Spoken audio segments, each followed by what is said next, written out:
தேனாற்றம் கரையில் தெய்வீக குரலில் நான் தான் ஒரு பாட்டிசைத்தேன். தினம்தோறும் இரவில் நடுச்சாமம் வரையில் நான் தானே அதை கேட்டிருந்தேன்.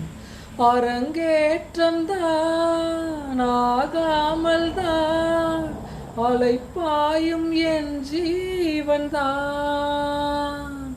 வா வா என் தேவா செம்புவா என் தேகம் சேராதோ உன் கைகளிலே.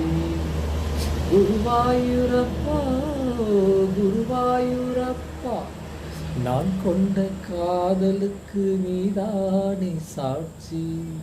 ராதை உனக்கு சொன்ன வேதம் என்ன? நான் போகும் பாதை என்னாலும் உன் பாதை. ராதை உனக்கு சொன்ன வேதம் என்ன? நான் போகும் பாதை என்னாலும் உன் பாதை.